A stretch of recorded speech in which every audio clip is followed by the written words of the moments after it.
Você com certeza já ouviu falar do Mensalão, o escândalo de corrupção que quase colocou um fim na era Lula, ainda em 2005, no primeiro mandato do ex-presidente. O que você talvez não saiba é que o Mensalão foi mais um capítulo na história de confrontos entre dois caras que, já naquela época, se odiavam há mais de 10 anos. José Dirceu e Roberto Jefferson. Tenho medo de Vossa Excelência, porque Vossa Excelência provoca em mim os instintos mais primitivos. É uma história de traição e vingança que quase derrubou um governo. Isso na época em que a gente ainda achava essa história de derrubar governo uma coisa séria. Não, derrubar governo é banal, acontece todo dia. Você pode ver os dois nesse vídeo, durante um debate promovido pelo programa 25ª Hora. O encontro aconteceu em 1992. De barba, o José Dirceu, um dos fundadores do PT. Ele fazia parte da CPI que investigava os negócios do PC Farias, o tesoureiro da campanha de Fernando Collor de Mello. De cabelos longos e muito antes de passar por uma cirurgia de redução do estômago em 2000, Roberto Jefferson, que liderava no Congresso a tropa de choque em defesa de Collor. Como fica o presidente Collor? Sentado na cadeira dele e achando graça dessa baboseira toda, como o Brasil vai rir dentro de mais alguns dias. Foi ali que tudo começou. E é bom você lembrar que o Collor tinha derrotado o Lula no segundo turno da eleição de 89. Os dois voltaram a se enfrentar na CPI dos Anões do Orçamento em 1993 e nos bastidores da eleição de 1994. Bem antes disso, no início dos anos 80, o Roberto Jefferson fez fama como o advogado dos pobres em O Povo na TV, um programa de baixarias transmitido na antiga TVS. Para você ter uma ideia do gabarito da coisa, nesse programa tinha até o Sérgio Malandro. O Povo na TV era uma espécie de programa do Ratinho de hoje em dia. E o Roberto Jefferson fazia o papel assim do advogado barraqueiro. Talvez tenha sido nessa época que ele desenvolveu o estilo teatral que o fez famoso durante o Mensalão. Mas o Jefferson já foi também conhecido por seus repentinos ataques de raiva. 2 relatos sobre isso estão nos arquivos do Centro de Pesquisa e Documentação de História Contemporânea do Brasil, da Fundação Getúlio Vargas. Em novembro de 1985, o Roberto Jefferson derrubou a golpes de machado um painel que estava instalado na Cinelândia, no centro do Rio de Janeiro. Ele fez isso porque o painel incluía ele como ausente na lista de votação dos deputados federais fluminenses sobre um projeto que concedia anistia aos civis e militares caçados pelo regime militar. Esse episódio foi o início de uma série de atitudes que o fizeram conhecido pela virulência física e verbal. Em fevereiro de 1988, o Roberto Jefferson foi acusado de ter ido armado para o recinto da Constituinte, com o objetivo assim de resolver desavenças com o deputado Jorge Wecked, do PMDB do Rio Grande do Sul. O Wecked ameaçava divulgar uma lista de pessoas envolvidas em irregularidades na Companhia Brasileira de Alimentos, a Cobal. Já José Dirceu começou sua carreira política como militante do movimento estudantil, durante a ditadura militar. Ele foi preso em 1968 naquele famoso congresso da UNE, em Ibiúna, no interior de São Paulo. E ele só foi solto depois que militantes da luta armada contra a ditadura sequestraram o embaixador americano e trocaram a sua liberdade pela de 15 prisioneiros políticos feitos pelo governo. Dirceu deixou o país e foi para Cuba. Lá ele passou por uma cirurgia plástica. Em 1975, Dirceu voltou para o Brasil e passou a viver na clandestinidade, isso até a lei da anistia em 79.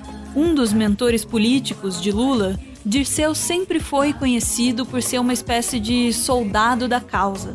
Um homem calmo, discreto, cerebral e pragmático, para quem os fins justificariam todos os meios. Em 2005, depois de históricas brigas e desavenças, essas duas figuras tão diferentes, Roberto Jefferson e José Dirceu, elas voltaram a se enfrentar em um novo ringue, a CPI dos Correios. Eu não me envergonho de nada que fiz.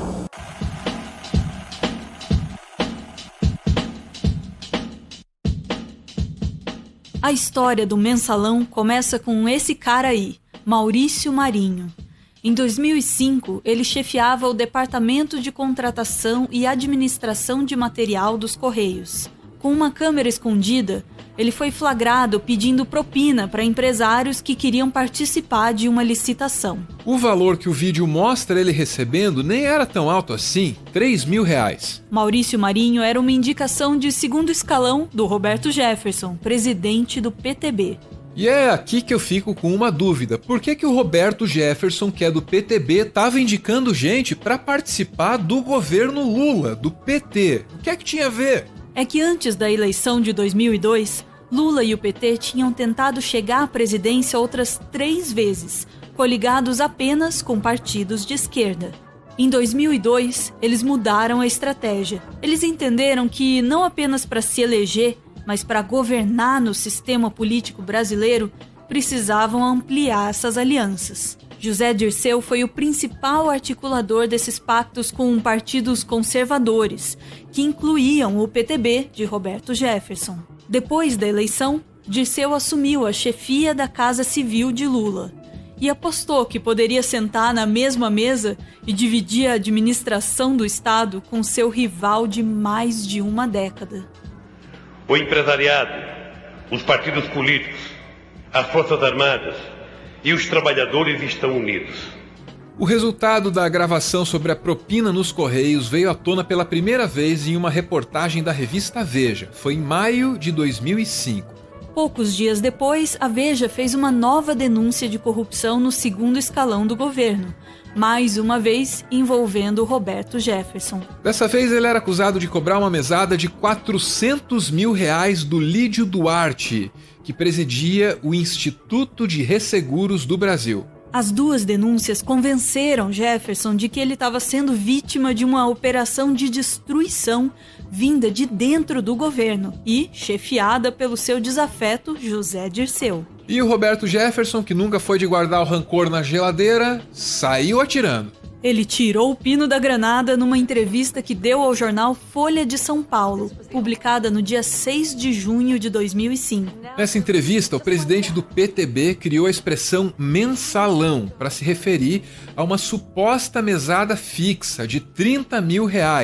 Ela era paga mensalmente para deputados do PL e do PP, o Partido Progressista.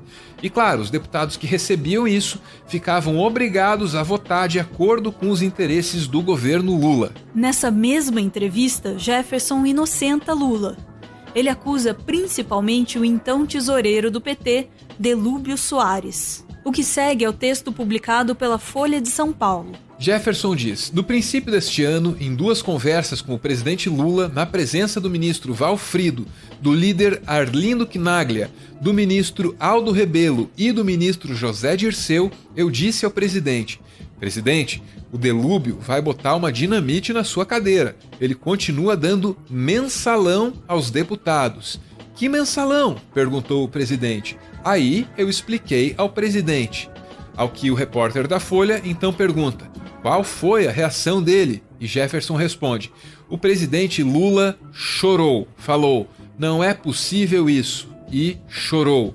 Eu falei, é possível sim, presidente. Depois, em depoimento à CPI dos Correios, que passou a investigar o mensalão, Jefferson afirmou que José Dirceu era o chefe do esquema. E a versão continua mudando. Primeiro era o Delúbio, depois era o José Dirceu e mais tarde a defesa do Roberto Jefferson mudou a tese novamente e passou a argumentar que o Lula sabia de tudo. O mensalão, nos moldes definidos por Roberto Jefferson como uma mesada mensal dada aos deputados, nunca teve sua existência comprovada. Em junho de 2005, ele precisava de uma declaração de impacto que pegasse a imprensa e a opinião pública pelo colarinho. O termo mensalão caiu como uma luva, funcionou. Uma palavra midiática que grudou no imaginário popular. Mas o fato de não existir uma mesada mensal, uma mesada fixa, não significa que o PT e os partidos aliados não tenham metido a mão no jarro. Meteram sim.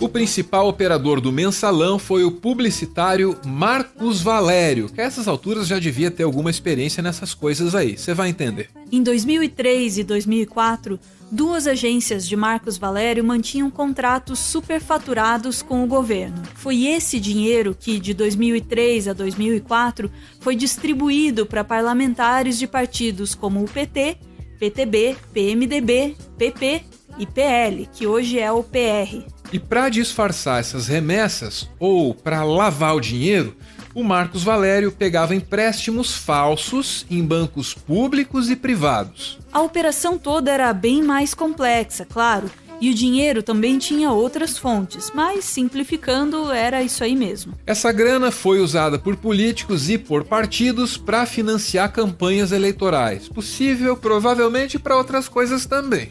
Aqui a gente tem uma disputa de narrativas.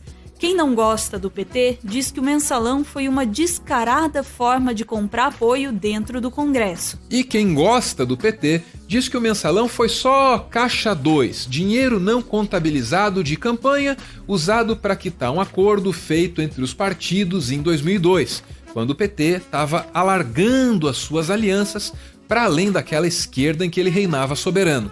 Os próprios juízes do Supremo Tribunal Federal, quando finalmente julgaram o mensalão em 2012, se dividiram sobre isso. O mensalão não foi uma invenção do PT. Hoje a gente já sabe que um esquema muito parecido existia em Minas Gerais, desde 1998, no governo de Eduardo Azeredo, do PSDB. E adivinha quem era o operador financeiro desse negócio, hein? Era ele mesmo, Marcos Valério.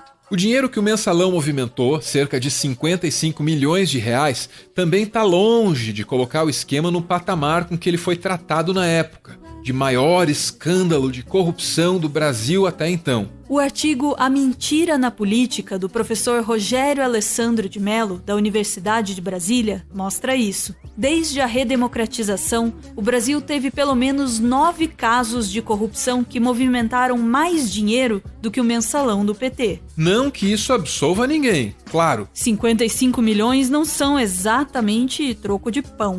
Ao todo, 25 pessoas foram condenadas no julgamento do mensalão. Tanto José Dirceu quanto Roberto Jefferson caíram em desgraça e foram para a cadeia. Mas, passada a longa tormenta, um deles pode voltar a fazer política à luz do dia, nos altos escalões do governo. Adivinha quem? Roberto Jefferson. Ele voltou à presidência do PTB e, em 2018, no governo Temer, negociou a indicação da filha dele, a Cristiane Brasil, para ministra do Trabalho. Um parênteses, a moça não chegou a assumir, mas isso não tem nada a ver com as tretas do passado do pai dela. Quando a nomeação da filha foi confirmada pelo então presidente Temer, Jefferson chorou, ficou emocionado. Orgulho. É surpresa. É a emoção que me dá. Por quê?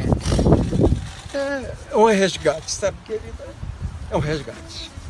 Senhora, é um resgate que a imagem É um resgate, do senhor, da família, isso. depois do que aconteceu no mensalão. Já passou. Tudo passa. Até segunda ordem, a história continuará sendo contada pelos vencedores. E não importa que métodos eles usem para vencer.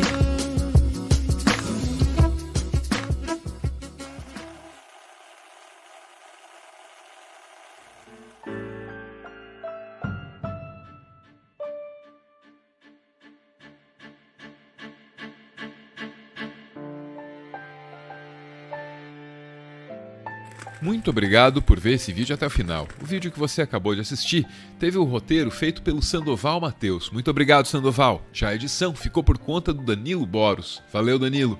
Muito obrigado a todos que mantêm o Meteoro no ar. Nosso canal é mantido graças a uma campanha de financiamento coletivo. Quem participa aparece aqui no finalzinho para receber o nosso agradecimento. Muito obrigado, Luigi e Giovana. Giovana, a mensagem que segue é do Luigi e é para você. Diz ele: me desculpe por toda a complicação de sair do Brasil para vir para a Suécia fazer doutorado. Sei que nossa relação deu uma balançada, mas estou voltando para os seus braços e sei que é aí que eu quero ficar, pois eu tenho certeza que eu te amo. Beijo, gente. Valeu!